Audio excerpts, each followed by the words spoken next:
नमस्कार, साधना plus news पर Jharkhand express देख रहे हैं आप। मैं हूं आपके साथ प्रगति चतुर्वेदी। खबरों की शुरुआत करेंगे, लेकिन उससे पहले एक नजर इस वक्त की हेडलाइंस पर। मुख्यमंत्री हेमंत सोरेन मंगलवार को करेंगे वीडियो कॉन्फ्रेंसिंग के जरिए समीक्षा। योजनाओं की करेंगे समीक्षा। सरकारी योजनाओं का लाभ जरूरतमंद लोगों को मिल सके, कवायद तेज। बढ़ता कोरोना संक्रमण बना चिंता का विषय। प्रदेश कांग्रेस के अध्यक्ष रामेश्वर राव पत्रकारों के लिए चिंतित। पत्रकारों को फ्री वैक्सीनेशन देने की कही बात। 5 मई को लेंगी ममता बनर्जी सीएम पद की शपथ। ममता ने खुद की सीट हारने के बाद चुनाव आयोग पर लगाए गंभीर आरोप। कोरोना के खिलाफ जंग में ड्यूटी करने वाले को नौकरी में मिली प्राथमिकता। सीनियर डॉक्टर्स के साथ मेडिकल इंटर्न्स भी ड्यूटी पर होंगे तैनात। चलिए खबरों की शुरुआत करेंगे, जहां मुख्यमंत्री हेमंत सोरेन मंगलवार को वीडियो कॉन्फ्रेंसिंग के जरिए से सभी विभागों की समीक्षा करेंगे। जी हां, मुख्यमंत्री राज्य सरकार द्वारा चलाई जा रही कई अहम जन कल्याणकारी योजनाओं की समीक्षा करेंगे। वहीं इस बारे में मुख्य सचिव ने पत्र जारी कर सभी विभागों के सचिवों को अनुरोध किया है कि वो कई योजनाओं के क्रियान्वयन के लिए कार्य योजना के साथ मौजूद हों, जिससे महामारी के इस दौर में राज्यवासियों को राहत पहुंचाई जा सके। आपको बता दें कि कोरोना संकट के चलते कई योजनाओं के क्रियान्वयन प्रभावित हुए हैं। इसे देखते हुए मुख्यमंत्री ने कई विभागों के सचिवों को कार्य योजना के साथ बैठक में हिस्सा लेने के लिए निर्देश दिए हैं, जिससे कोरोना महामारी से लड़ते हुए सरकार की योजनाओं का लाभ जरूरतमंद लोगों को मिल सके।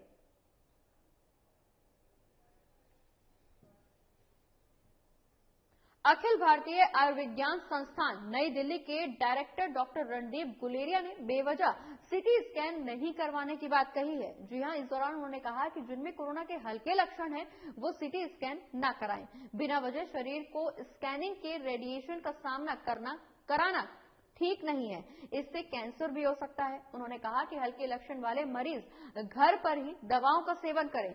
रणदीप गुलेरिया लगातार लोगों को कोरोना को लेकर जागरूक कर रहे हैं। उन्होंने पहले भी कहा कि केवल गंभीर लक्षण वाले मरीजों को ही अस्पताल में भर्ती होने की जरूरत है। अफवाहों पर ध्यान देकर पैनिक नहीं हो। हल्के लक्षण वाले रोगी डॉक्टर की सलाह से दवाई लें और घर पर ही होम आइसोलेशन में रहकर कोरोना प्रोटोकॉल का पालन करें। इस दौरान गुलेरिया ने यह भी कहा कि सीटी स्कैन और बायोमार्कर का दुरुपयोग किया जा रहा है। हल्के लक्षण होने पर सीटी स्कैन कराने का कोई फायदा नहीं है। एक सीटी स्कैन 300 चेस्ट एक्सरे के बराबर है। ये बहुत हानिकारक है। वहीं रेडिएशन से हमारे शरीर पर गंभीर दुष्परिणाम भी देखने को मिल सकते हैं।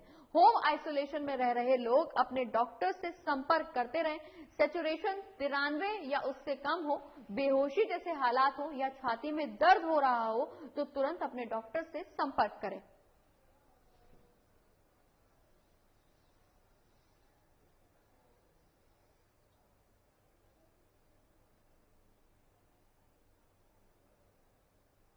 पॉजिटिव रिपोर्ट आई तो एकदम सीटी करा लें।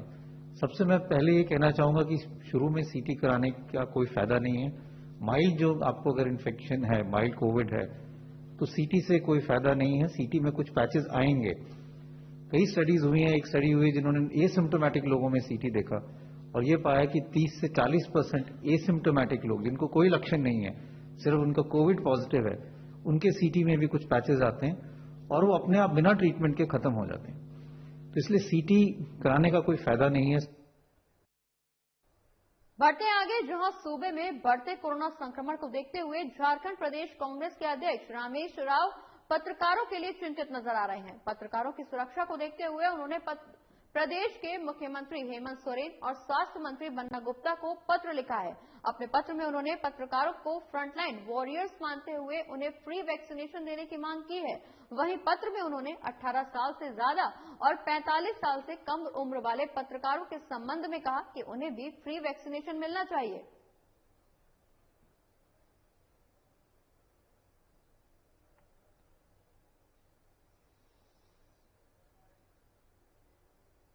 बढ़ते आगे, जहां पश्चिम बंगाल विधानसभा चुनाव में मिली बड़ी जीत के बाद 5 मई को ममता बनर्जी प्रदेश के मुख्यमंत्री के पद पर शपथ लेंगी। इस बात की जानकारी टीएमसी के वरिष्ठ नेता पार्था चटर्जी ने प्रेस कॉन्फ्रेंस के माध्यम से दी। वहीं नंदीग्राम से चुनाव हारने के बाद ममता बनर्जी ने चुनाव आयोग पर कई गंभीर आरोप भी लगाए हैं। उन्होंने कहा कि यहां चुनाव में धांधली हुई है। ममता बनर्जी ने कहा कि नंदीग्राम सीट के रिटर्निंग ऑफिसर रिकाउंटिंग नहीं करने की बात कह रहे हैं। अधिकारी मुझे मैसेज कर रहे हैं, ये कह रहे हैं कि अगर मैंने रिकाउंटिंग की तो मुझे मार दिया जाएगा। उन्होंने कहा कि हम नंदीग्राम चुनाव में फैसले को कोर्ट में चुनौती देंगे। गौरतलब है कि जहां टीएमसी को पूर्ण बहुमत मिला है, वहीं ममता बनर्जी खुद नंदीग्राम से चुनाव हार गई हैं।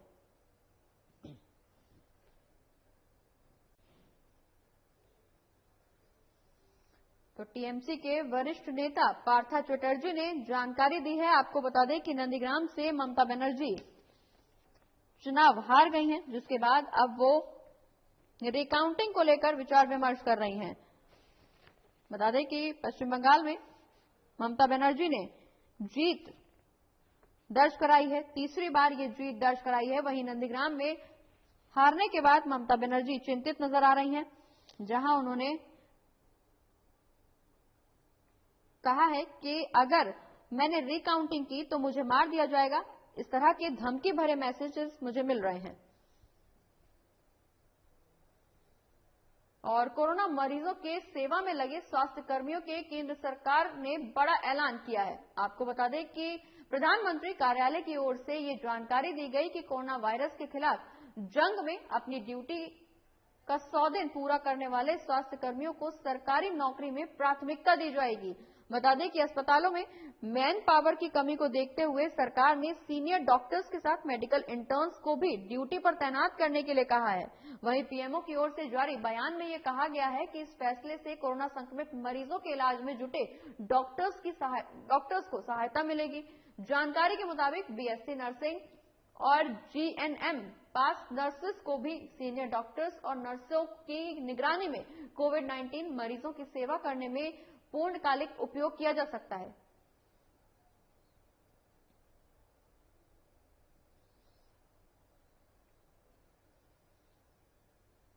कोरोना के बढ़ते संक्रमण को लेकर भारत सरकार ने स्वास्थ्य कर्मियों के लिए शुरू की गई बीमा योजना की अवधि अब बढ़ा दी है। जी हां, प्रधानमंत्री गरीब कल्याण पैकेज इंश्योरेंस स्कीम की अवधि 180 दिनों यानी 6 महीने के लिए भारत सरकार ने बढ़ा दी है। आपको बता दें कि इसकी वैधता 90 दिनों के लिए थी, लेकिन कोरोना के लगातार बढ़ते मामलों को देखते हुए इसे बढ़ा दिया गया है। यानी अब इस बीमा पॉलिसी की अवधि बढ़ाकर सितंबर 2021 तक कर दी गई है। वहीं केंद्र सरकार ने इसकी जानकारी सभी राज्यों के स्वास्थ्य सचिव को पत्र भेजकर दी है। आपको बता दें कि इस योजना के तहत स्वास्थ्य कर्मियों का 50-50 लाख रुपए का बीमा कराया गया था, जिससे उनके निधन की स्थिति में उनके परिजनों को 50 लाख रुपए दिए जाएंगे। वहीं इस योजना के लिए सरकार ने new India insurance company limited से पॉलिसी ली है।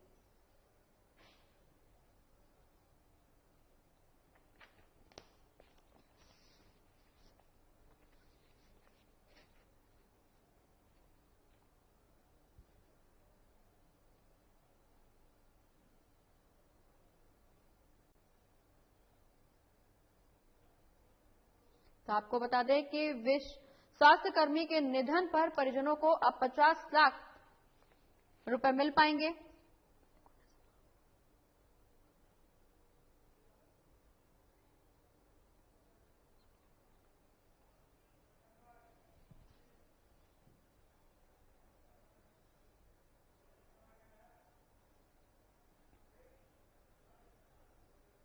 बढ़ते हैं आगे, जहां बढ़ते कोरोना के संक्रमण के बीच राजधानी की सड़कों पर पुलिस प्रशासन अब सख्त हो गई है। जी हां, 2 बजे के बाद राज्य में लगभग पूर्ण लॉकडाउन जैसी स्थिति बनती है।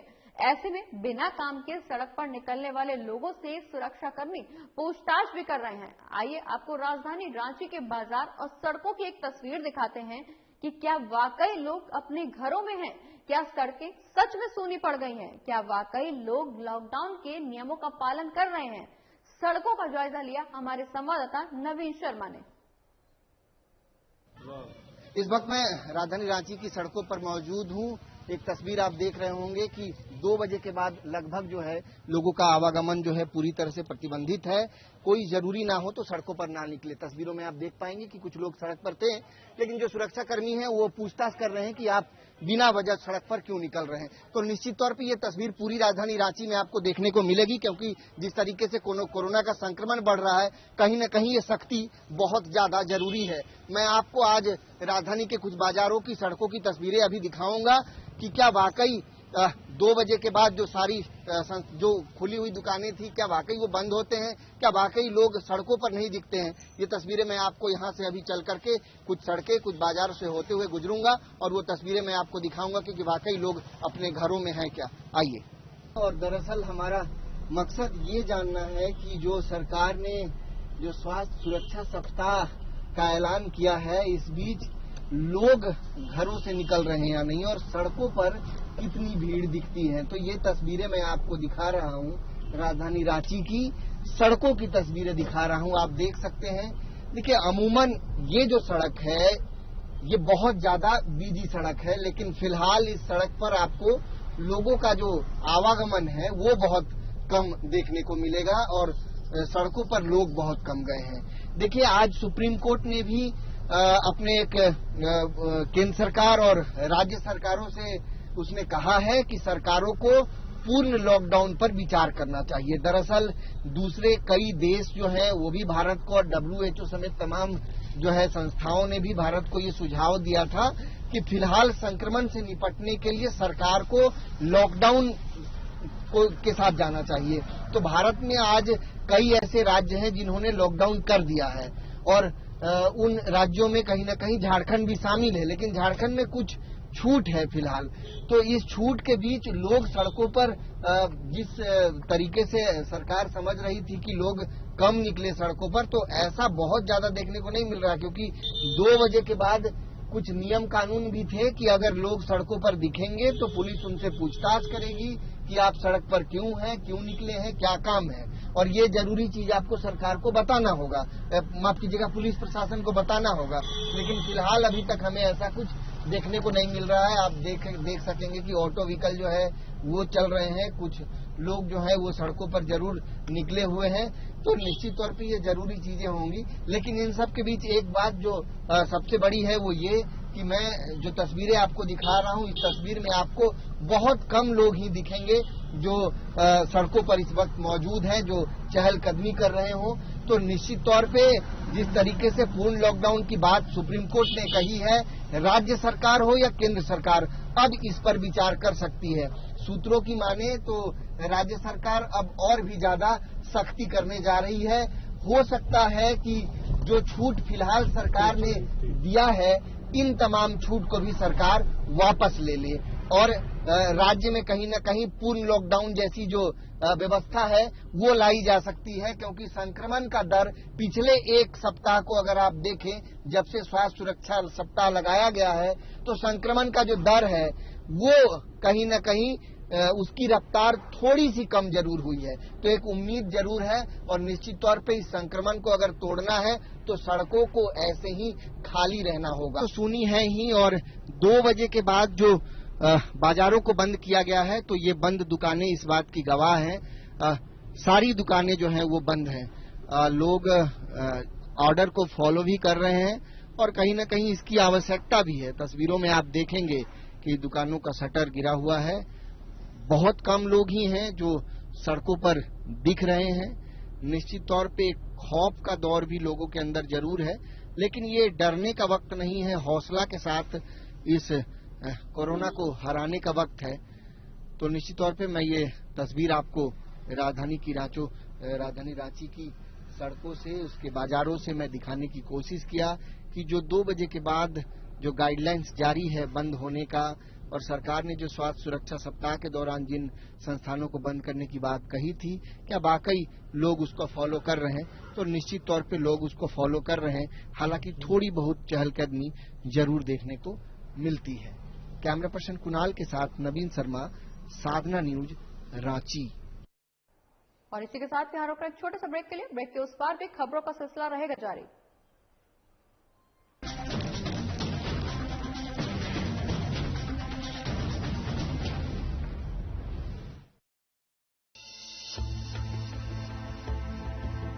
रामकृष्ण मिशन अस्पताल रांची में सेवा का एक सर्वोत्तम संस्थान। 7 दशकों से रामकृष्ण मिशन सैनिटोरियम में सभी बीमारियों का आधुनिक पद्धति से सस्ते दर पर इलाज। अस्पताल में अनुभवी डॉक्टर और कुशल नर्सें रखेंगी आपका विशेष ख्याल। सभी आधुनिक चिकित्सकीय उपकरणों से लैस 24/7 है सेवा में समर्पित रामकृष्ण मिशन अस्पताल, खूंटी रोड, तूपुदाना, रांची, जिसका सेवा ही परम धर्म है।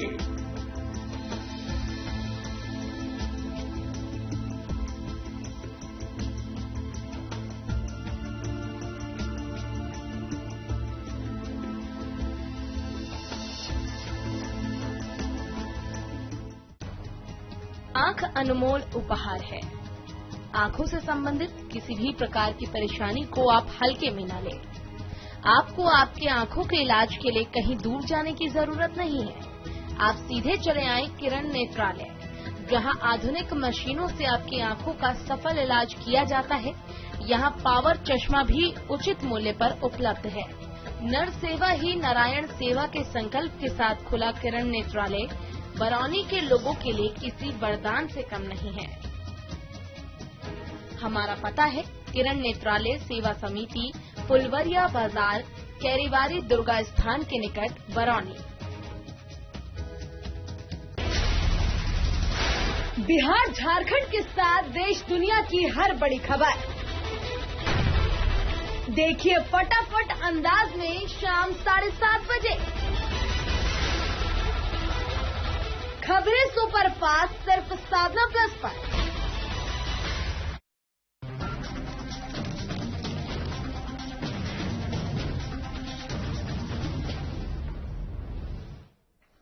और ब्रेक के बाद झारखंड एक्सप्रेस में एक बार फिर से स्वागत है आपका। खबरों में आगे बढ़ेंगे, जहां बीजेपी नेता बजरंगी प्रसाद यादव के आवास पर बीजेपी किसान मोर्चा की एक वर्चुअल ऑनलाइन मीटिंग आयोजित की गई। इस ऑनलाइन मीटिंग में बीजेपी किसान मोर्चा के राष्ट्रीय पदाधिकारी समेत महामंत्री सह किसान मोर्चा के प्रभारी भूपेंद्र यादव भी ऑनलाइन मौजूद रहे। बता दें कि इस दौरान बीजेपी किसान मोर्चा के सभी राष्ट्रीय पदाधिकारियों ने इस विपदा की घड़ी में कोरोना से किसान परिवारों को बचाने के लिए चर्चा की।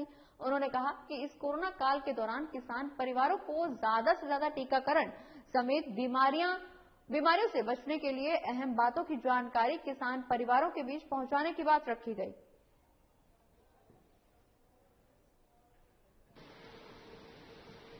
भाजपा किसान मोर्चा के राष्ट्रीय पदाधिकारियों की वर्चुअल बैठक हो रही है और प्रथम बैठक है जिसमें माननीय राष्ट्रीय अध्यक्ष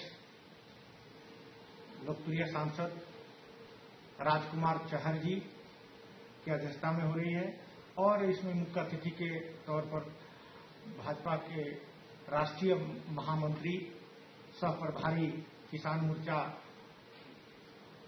माननीय भूपेंद्र यादव जी भाग लेंगे और साथ में जो राष्ट्रीय कमेटी के जो पदाधिकारीगण हैं वो सभी लोग भाग लेंगे। और इसमें मुख्य रूप से प्रथम बैठक में परिचय के साथ साथ कोविड-19 से हम किसानों को, मजदूरों को कैसे हम बचा सके, ज्यादा से ज्यादा लाभ दिला सके, टीकाकरण हम उन तक पहुंचा सके, उसके स्वास्थ्य को ध्यान में रखते हुए उसका कोरोना काल में भी उसका उत्थान, उसके बारे में विचार विमर्श कई मुद्दों पर हम लोग की बैठक में हो रही है। बढ़ते आगे और अब बात लातेहार की करेंगे, जहां जिले में कोरोना अपना कहर बरपा रहा है। अब तक तो लोगों की मौत अस्पताल में हो रही थी, वहीं अब कोरोना संक्रमित कई ऐसे मरीज हैं जिन्होंने अब तक ना तो इसकी जांच कराई है, ना ही वो कहीं इलाज करवा रहे हैं। अब ये उनकी मजबूरी कहें या लापरवाही, कहीं न कहीं इसका खामियाजा सभी को भुगतना पड़ रहा है। लातेहार जिले के बरियातू प्रखंड मुख्यालय के बस्ती रोड निवासी एक युवक की मौत के बाद परिजन उसका शव ठेले में लादकर अंतिम संस्कार के लिए शमशान तक ले पहुंचे। वहीं मृतक संजय के परिजनों ने बताया कि संजय पिछले कुछ दिनों से खांसी बुखार के साथ सांस की बीमारी से पीड़ित था, जिसे इलाज के लिए हजारीबाग ले जाया जा रहा था कि रास्ते में ही उसकी मौत हो गई। बता दें कि टीओपी प्रभारी ने फिलहाल सभी परिवारों को होम क्वारंटीन में रहने की बात कही है। वहीं अचानक हुई मौत से बरियातू ग्रामवासियों में हड़कंप मचा हुआ है।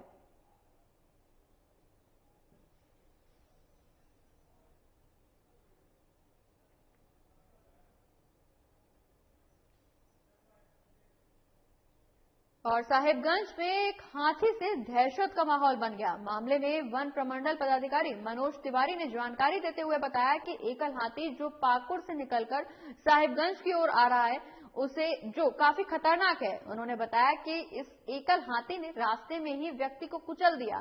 सभी गांव के लोगों को सतर्क रहने की जरूरत है। उन्होंने कहा कि संभव है हाथी साहिबगंज जिले में प्रवेश कर ग्रामीण या शहरी क्षेत्रों में उत्पात मचा सकता है। वहीं प्रमंडल पदाधिकारी ने आम जनता से इस दौरान अपील की कि अगर किसी तरह का कोई एकल हाथी दिखे तो तुरंत वन विभाग को सूचित करें।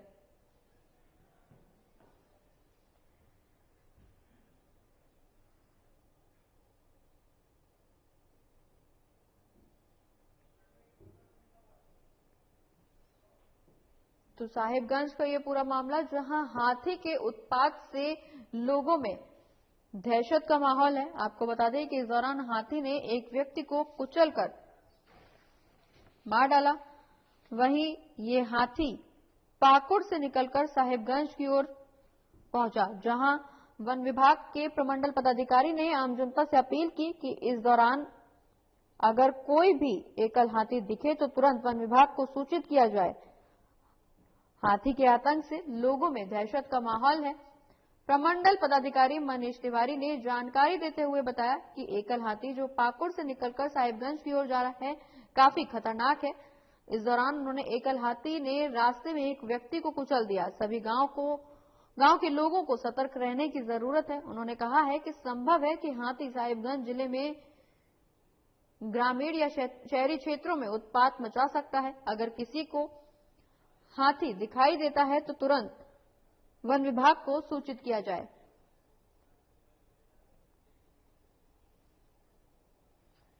तो साहिबगंज की तस्वीर, जहां हाथी का आतंक लगातार लोगों में दहशत बनाए हुए है। इस दौरान हाथी ने एक व्यक्ति को कुचल दिया। वहीं प्रमंडल पदाधिकारी का कहना कि लोग सतर्क रहें, ग्रामीण या शहरी क्षेत्रों में हाथी उत्पात मचा सकता है। आपको बता दें कि इस दौरान प्रमंडल पदाधिकारी ने आम जनता से अपील की है कि अगर किसी व्यक्ति को ग्रामीण दिखाई दे तो तत्काल हाथी दिखाई दे तो ग्रामीण तुरंत वन विभाग को सूचित करें। लगातार हाथी के आतंक से लोग डर के साए में रहने के लिए मजबूर हैं। हाथी ने उत्पात मचाया, जिसके बाद लोगों में दहशत देखने को मिल रही है। जहां हाथी ने रास्ते में एक व्यक्ति को कुचल दिया, जिसके बाद लोग डरे हैं, सहमे हैं। आपको बता दें कि इस दौरान वन प्रमंडल पदाधिकारी मनीष तिवारी ने जानकारी देते हुए बताया कि यह हाथी साहिबगंज की ओर निकला है, काफी खतरनाक है। वहीं इस दौरान लोगों से सतर्क रहने की अपील भी की है मनीष तिवारी ने। उनका कहना कि अगर किसी को भी इस तरह का हाथी दिखाई देता है तो वन विभाग को सूचित किया जाए।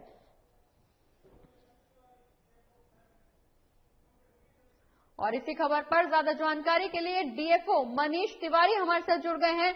मनीष, लगातार हाथी का आतंक देखने को मिल रहा है। एक बार फिर से हाथी ने एक व्यक्ति को कुचल दिया, जिसके बाद लोगों से अपील तो की जा रही है कि सतर्क रहें, सुरक्षित रहें, लेकिन वन विभाग के द्वारा कोई ठोस कदम क्यों नहीं उठाया जा रहा? हाथी को पकड़ने के लिए वन विभाग के द्वारा कोई पहल क्यों नहीं की जा रही है? मैं इस मामले में पहले ये बताना चाहूंगा कि वन विभाग इस मामले में काफी अलर्ट है। अभी हाथी को कल ये साहिबगंज के एरिया में जब प्रवेश किया है उस समय से ही हाथी को ट्रैक किया जा रहा है, परंतु कल की जो घटना रही है, लोग काफी मात्रा में हाथी के पीछे हो लिए थे। उन्हें लगा कि हाथी को जो एक कौतूहल बस होता है, एक उत्सुकता बस होती है, लोग उसके देखने के लिए उसके पीछे पीछे चल लिए थे और संभवतः इसी केस में सुबह के समय में ये घटना शायद हुई है। तो इसलिए लोगों से मैंने ये अपील की है और आपके चैनल के माध्यम से भी अपील करना चाहूंगा कि हाथी जब भी दिखे तो उसकी सूचना दे। वैसे जो वन विभाग है, हाथी को कंटिन्यूअस हमारे जो 4 आदमी की जो टीम है वो हाथी के पीछे पीछे है। ड्रोन से वैसे इलाके जो दुर्गम इलाके जहाँ पे हाथी को देखा नहीं जा रहा, ड्रोन के माध्यम से तो ट्रैक किया जा रहा है और जो आसपास के गांव है उन्हें अलर्ट पे रखा जा रहा है। तो लोगों से अपील ये रहेगी कि कभी भी अगर हाथी दिखे तो वो सूचना दे, न कि हाथी के पीछे पीछे चलने लगे। जहां तक लोगों की बात है तो मैं ये, लेकिन ये कोई पहला मामला नहीं है जब हाथी ने किसी व्यक्ति को अपना शिकार बनाया। इससे पहले भी कई ऐसे हादसे हो चुके हैं जिसके चलते ग्रामीण क्षेत्रों के लोग हों या शहरी क्षेत्रों के लोग हों, वो डर के साए में रहने के लिए मजबूर हैं। इससे पहले भी लोगों का आरोप है कि कई बार वन विभाग को सूचित किया जा चुका है, लेकिन बावजूद इसके वन विभाग कोई एक्शन नहीं ले रहा है। मैं ये बताना चाहूंगा कि हाथी जो है करीब करीब 3 साल में पहली बार साहेबगंज डिवीजन में आया है। तो ऐसी अगर कोई बात हो रही है तो ये तो सरासर गलत होगी, क्योंकि हाथी ये पहले कभी आया ही नहीं था। 3 साल बाद ये पहली बार हाथी साहेबगंज के डिवीजन में प्रवेश किया है। जी चलिए, बहुत बहुत शुक्रिया मनीष जी, ये तमाम जानकारी हमारे दर्शकों तक पहुंचाने के लिए और दर्शकों को आश्वासित करने के लिए, लोगों को जागरूक करने के लिए कि सतर्क रहें, सुरक्षित रहें और किसी भी तरह से अगर हाथी लोगों को दिखाई पड़ता है तो तुरंत वन विभाग को सूचित करें, जिससे वन विभाग तुरंत मौके पर पहुंचकर हाथी को अपने कब्जे में ले सके और लोगों की जान बचाई जा सके।